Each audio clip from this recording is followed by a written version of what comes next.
नमस्कार, मैं लिथुमोंग चांग आपका स्वागत करता हूं हॉर्नबिल टीवी पर। 2024 के लोकसभा चुनाव जैसे नज़दीक हैं, मणिपुर राज्य में 2 चरणों में मतदान होने वाले हैं, क्योंकि मणिपुर में 2 निर्वाचन क्षेत्र हैं। आंतरिक मणिपुर लोकसभा चुनाव के लिए मतदान और परिणाम का अंतिम कार्यक्रम 16 मार्च को भारत निर्वाचन आयोग द्वारा घोषित किया गया था। आंतरिक मणिपुर लोकसभा निर्वाचन क्षेत्र चुनाव 2024 के लिए मतदान की तारीख 19 अप्रैल चरण 1 है और आंतरिक मणिपुर लोकसभा निर्वाचन क्षेत्र चुनाव 2024 के लिए मतगणना और परिणामों की घोषणा की तारीख 4 जून है, जबकि बाहरी मणिपुर लोकसभा क्षेत्र में इस साल मई में चुनाव होंगे। मतदान की तारीख 13 मई चरण 4 है, जिसके नतीजे 4 जून को घोषित किए जाएंगे।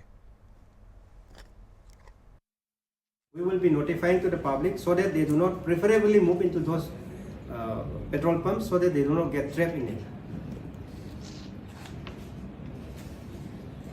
Finally, I would like to highlight that the poll will take place on 19th of April and the poll will start from 7 a.m.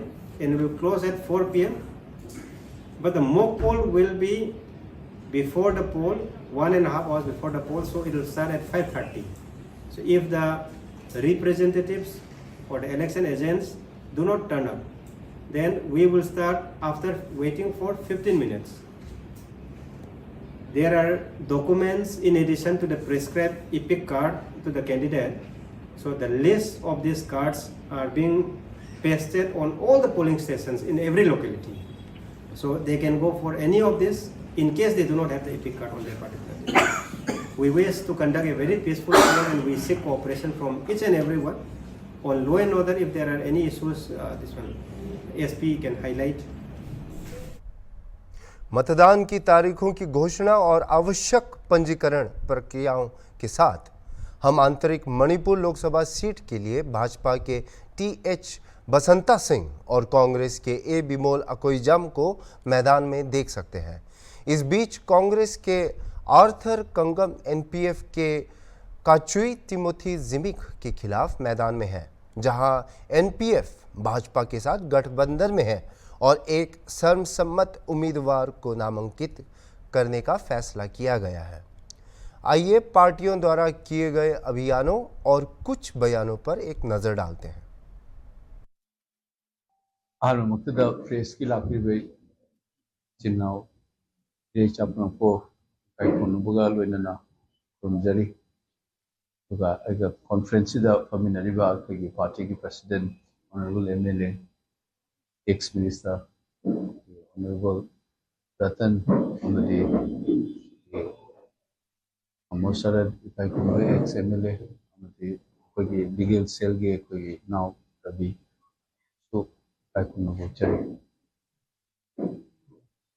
पोचे election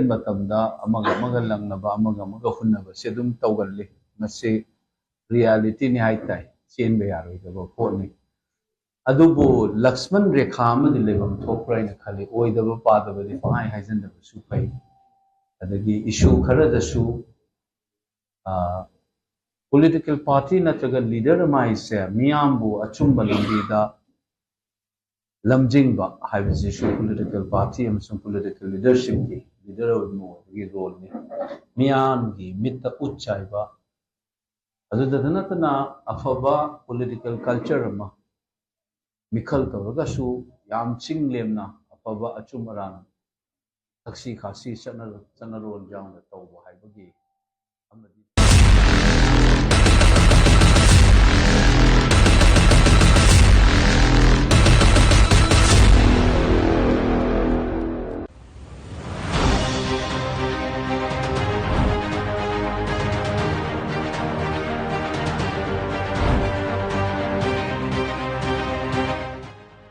My idea of Manipur is to remain united. Manipur remains one whole. Manipur doesn't get divided under any circumstance, and we will fight for it with our life until we die. And my first priority will be that the internally displaced persons will go back to their own original places, resettle them, and give maximum help from the state as well as the center. Our Honorable CM is also working very hard towards that. The government is working very hard towards that. हालांकि हम cookie उम्मीदवार की अनुपस्थिति को स्पष्ट रूप से देख सकते हैं मणिपुर में। मैं आपको याद दिला दूं कि मणिपुर अशांति की स्थिति में है और जो चल रही है मई 2023 से। जातीय हिंसा जिसका कोई उचित समाधान अभी तक नहीं खोजा जा सका। इतना ही नहीं बल्कि कल भी लोकसभा चुनाव के ठीक कुछ पहले ही ताज़ा हिंसा हुई है। कई सार्वजनिक निकाय और यूनियनों ने विरोध प्रदर्शन कर रही है और राज्य के भीतर शांति की मांग हो रही है, लेकिन समाज में कुछ बेईमान तत्वों के कारण झड़पें जारी है और राज्य या केंद्र सरकार की ओर से इस पर कोई ध्यान नहीं दिया जा रहा। We are really suffering for about 65 days. We want peace and harmony. Why these people Kuki are waging war against us? Huh? We cannot suffer. We cannot no more suffer.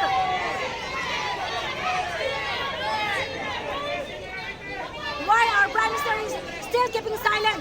Huh? We are also the people. We are also among the people of India. We may be from the northeastern country, northeastern state. Why these men are looking down us?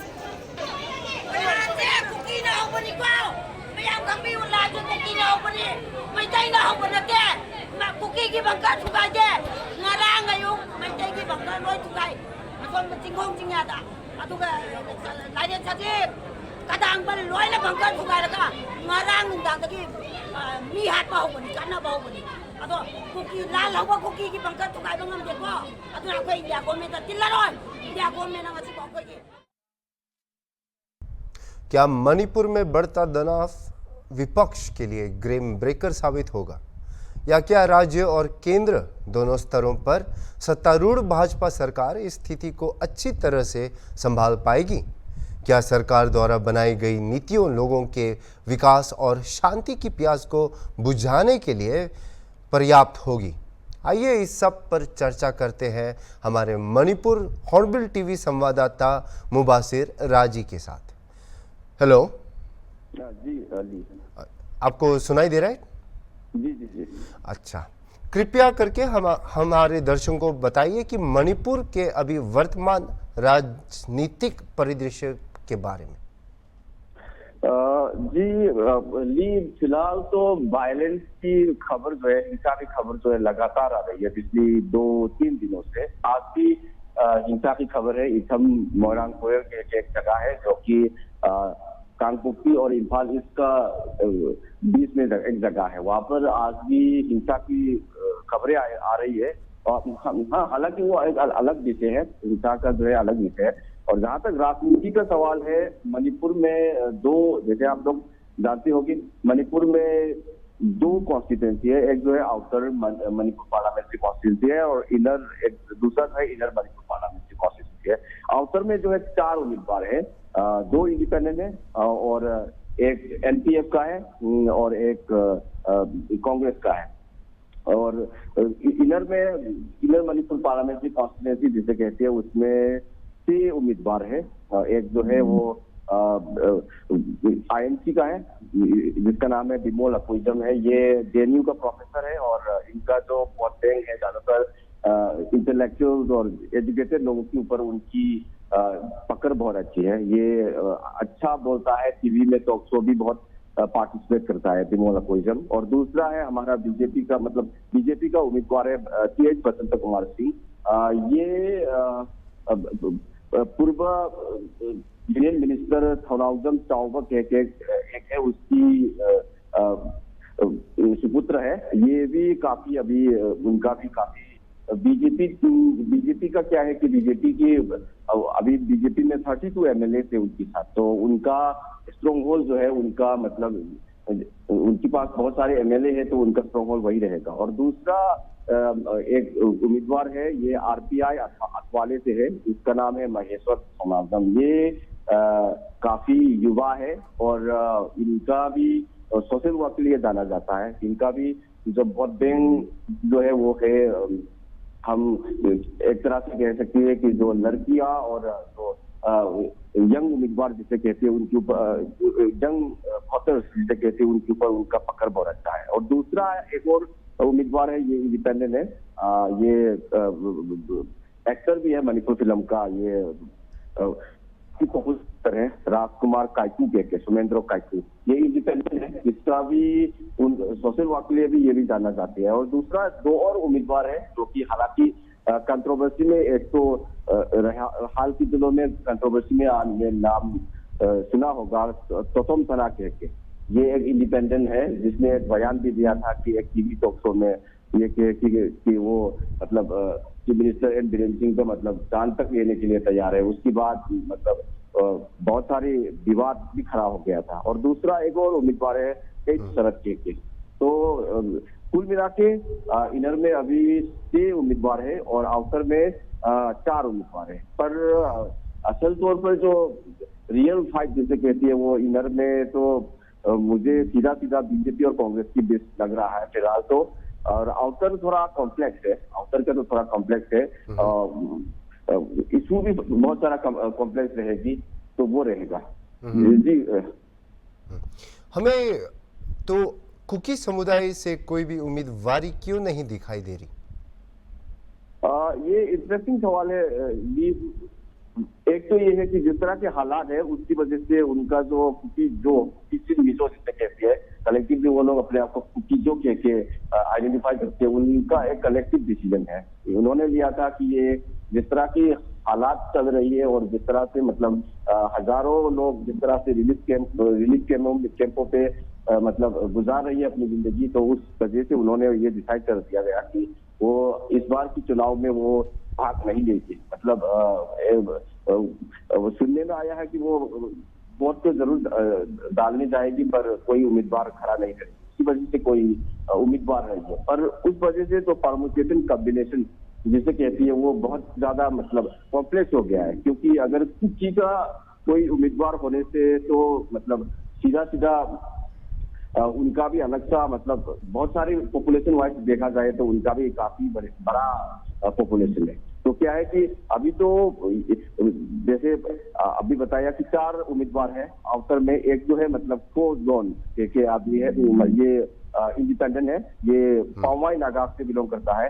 और दूसरा है ये Allison अबोनमाई, ये भी ये लियांगमाई नागा से belong करती है। और दो मतलब बड़े उम्मीदवार जो एनपीएफ का जिनिक है, ये तांकुल नागा है। और दूसरा हमारा मतलब आर्थर का नाम AK आर्थर जो है वो भी तांकुल नागा है। तांकुल नागा जो है मतलब काफी इन्फ्लुएंशियल माना जाता है मणिपुर में, ये बहुत ही बड़ा कम्युनिटी भी है और काफी इन्फ्लुएंशियल माना जाता है। पर एक ही कम्युनिटी से 2 उम्मीदवार आने से उनका भी बहुत जो है बच जाएगा आपस में। तो जो भी कैंडिडेट जो है आउटर में, जहां तक आउटर का सवाल में जो कम्युनिटी का जो सपोर्ट मिलेगा उनको जीतने की चांसेस जो है काफी ज्यादा हो जाता है।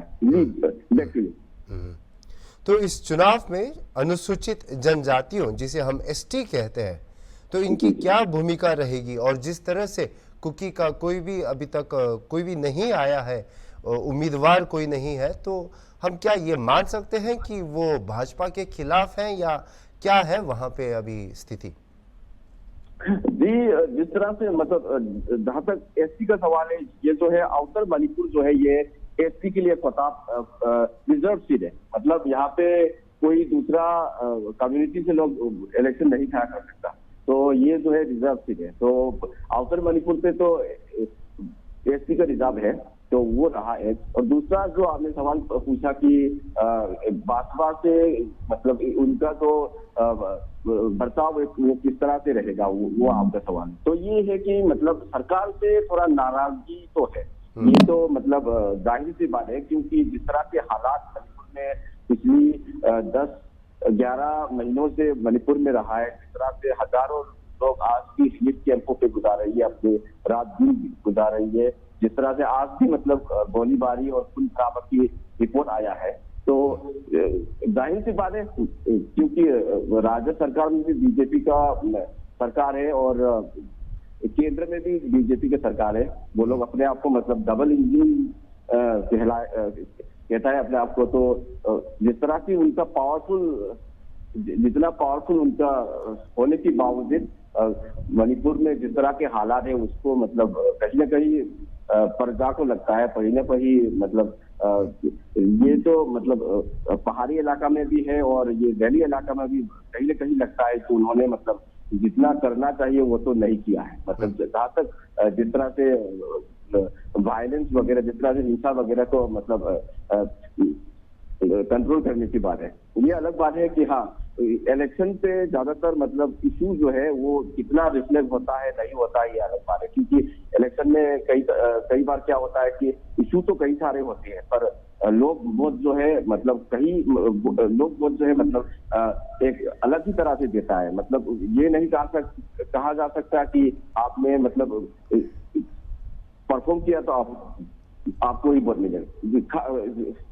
एक एग्जांपल के तौर पे मैं आपको बता दूं, बीजेपी ने क्या किया, इनर मणिपुर में उनका जो सिटिंग एमपी है जो कि यूनियन मिनिस्टर भी है, मिस्टर डॉक्टर आर के रंजन, उनको टिकट नहीं दिया। उनका जो यूनियन मिनिस्टर है, सिटिंग एमपी है, उनको टिकट नहीं दिया। और आउटर में भी आप देखिए, आउटर में जो एलपीएफ का उनका जो सिटिंग है नॉर्होस टिफोजे, उनको टिकट नहीं दिया और उन्होंने मतलब नया उम्मीदवार जिमिक को दिया है। तो उनकी खुद की मतलब पहले वाले सिटिंग एमपी को उनकी खुद की विश्वास नहीं है, तो प्रजा उनको कितना विश्वास करेगी ये अलग बात है। पर वोट जो है मणिपुर में आउटर में भी और इनर में भी बहुत अलग तरह से मतलब देते हैं लोग। ये नहीं कह सकती कि ये इन्होंने परफॉर्म किया है तो ये मतलब वोट मिल जाएगी, अलग तरह से देता है। क्योंकि उनका कम्युनिटी एक तो एफिलिएशन रहता है उनका, और एक तो दूसरा एक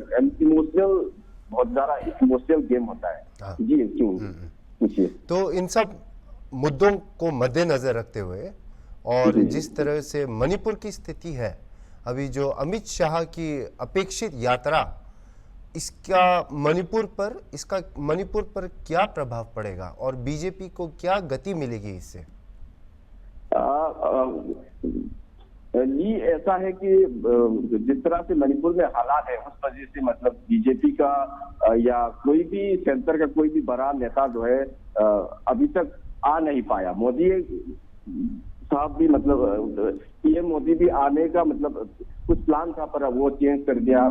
तो अमित शाह जिस तरह से मतलब अभी बताया जा रहा है 15 तारीख को आएगी और ये इलेक्शन कैनवासिंग करेगी यहाँ पे। पर जहां तक मुझे लगता है जिस तरह के हालात है और जिस तरह से मतलब टिकट देने में भी बीजेपी ने बहुत मतलब टाइम लिया है। आउटर में तो वो उम्मीदवार ही खड़ा नहीं कर पाया, पर इनर में उन्होंने भी टिकट देने के समय भी बहुत टाइम लिया है। तो उससे मतलब कहीं ना कहीं लगता है कि बीजेपी भी अभी फिलहाल मणिपुर में तो कहीं ना कहीं अंडर प्रेशर है।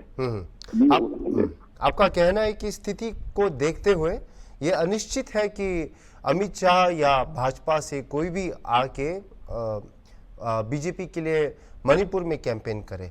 लेकिन ये मैं आपसे एक और प्रश्न पूछना चाहता हूं कि ये बिल्कुल स्पष्ट है कि जो भाजपा पार्टी है वो अभी एफएमआर, जिसे हम कहते हैं कि फ्री मूवमेंट रेजिम, इसको खत्म करने की योजना बना रही है और इस पर आधारित होकर वो अपना वोट बटोर रही है। लेकिन हम सबको मालूम है कि नॉर्थ ईस्ट में जितने भी नेबरिंग स्टेट्स हैं, इन सब का इस एफएमआर को हटाने पर सब ने निराशा जताई है। तो मणिपुर की इस डिसीजन के ऊपर क्या प्रतिक्रिया है और जनता क्या कह रही है वहां पे? दो तरह की रिएक्शन आपको देखने को मिलेगा मणिपुर में। एक तो मतलब एफएमआर जो है मतलब दिल्ली इलाका में एफएमआर को इसको मतलब काफी खुले दिल से स्वागत किया गया है, पर हिली एरिया पे जो पहाड़ी इलाका है उस पे अलग ही रिएक्शन है। उस पर एफएमआर जो है मतलब वो उसकी विरोध है। तो जैसा कि मैंने पहले भी कहा कि कम्युनिटी एफिलिएशन और इमोशनल जो एफिलिएशन होती है उसके ऊपर काफी ज्यादा रहता है। तो जहाँ तक FMR का सवाल है, क्योंकि वैली एरिया पर तो उनको लगता है कि मतलब जहाँ पर वैली एरिया है, जहाँ पर लगता है कि मतलब बाहर से आदमी नहीं आना चाहिए, बॉर्डर सील होना चाहिए लगता है। पर बॉर्डर एरिया जो होते हैं, हिली एरिया जो होती है, उनका तो मतलब परिवार जो है, एक परिवार मतलब बॉर्डर के उस पार है, एक परिवार बॉर्डर की इस पार है, तो उनका भी एक अलग ही मतलब रहता है। तो ये काफी मतलब इमोशनल भी है और काफी मतलब पेचीदा जिसे कहती है वो है, मतलब तो क्लियर कट नहीं है। जहां तक वैली एरिया का सवाल है, ये FMR को स्वागत करेगी, कर भी रहा है, पर हिली एरिया पे FMR को स्वागत बिल्कुल भी नहीं करेगा। तो बहुत ही मतलब फूक के कदम रखना पड़ेगा सेंटर को। जी, हमारे साथ जुड़ने और हमें मणिपुर की जमीनी स्थिति से अवगत कराने के लिए बहुत धन्यवाद। मणिपुर की अस्थिर स्थिति सत्तारूढ़ भाजपा के लिए चिंता का विषय हो सकती है, लेकिन विपक्षी कांग्रेस के लिए यह तुरुप का इक्का है। लेकिन अंततः यह सब लोगों के हाथ में ही है कि वे किसे सत्ता में चाहते हैं और किसको चुनेंगे। यह केवल मतदान परिणाम ही बता सकता है। तब तक हम आपको देश भर की नवीनतम लोकसभा चुनाव गतिविधियों से अपडेट करते रहेंगे। आइए इस गर्म राजनीति से अपना ध्यान हटाएं और देखें मेघालय की स्ट्रॉबेरी महोत्सव रिभोई जिले के सोलिया गांव में शुरू हुई है, जो स्ट्रॉबेरी गांव के नाम से मशहूर है। यह महोत्सव पर्यटन और कृषि और किसान कल्याण विभाग की एक सहयोगी पहल है, जिसे ओपस प्रोडक्शन और Meghalaya grass roots music project द्वारा संचालित किया जा रहा है। आयोजन का प्राथमिक उद्देश्य राज्य की स्वादिष्ट स्ट्रॉबेरी का प्रदर्शन करना, कृषि पर्यटन को बढ़ावा देना, स्थानीय व्यवसायों को बढ़ावा देना और अधिक किसानों को स्ट्रॉबेरी बागवानी में शामिल होने के लिए प्रोत्साहित करना है। सोहलिया गांव में उत्सव असंख्य आकर्षण प्रदान करता है, जिसमें खेतों में स्ट्रॉबेरी चुनना, वाइन चखना, जैम बनाना, स्ट्रॉबेरी खेतों में साइकिल चलाना, वाइन बनाने और पाक व्यंजनों पर कार्यशालाएं, स्ट्रॉबेरी के साथ बेकिंग और लाइव संगीत और सांस्कृतिक प्रदर्शन शामिल है। स्ट्रॉबेरी महोत्सव पूर्वी खासी हिल्स के सिंटुंग और नॉनहोंग, रिभोई के सोहेलिया और पश्चिमी गारो हिल्स के दार्चिक गांवों में जीवंत स्ट्रॉबेरी के खेतों तक फैला हुआ है। आइए एक नजर डालते हैं।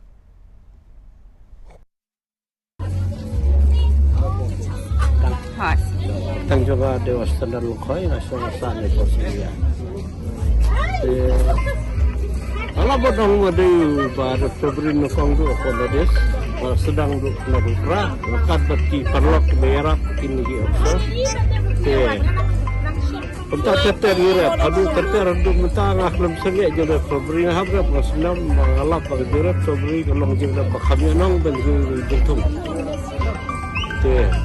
Bagumta ipanong ini sobre bagumta kenang bakinong rap ibana jam senang bat guero kini sib talang barap kenang bakiro kim kiwa kayo kan kersan ni kijing kisam jadi atar no sobre mentang laban penwan bunja kijing di by product no ni sana sobre jam misra sobre wan misra jahit reter sobre sana midmet sobre kuntar teter ulong bab laban penukam ya kasobon ri senam tadu sobri te kalong ke ba ngilapan penukam bunja takadang petlur kinore baro bakin rep yundo sobri ya kai ke problem agi jengda pulong tanggu sumbai lanting ngeter maya bara de sebaste marhang ning impala bat pilmi sembal jong mangi guna ki technical person banle elekam te takadaw ka problem kongsan ne kadai takatai mangimla banyo terai ngabara duduk punya napo himachal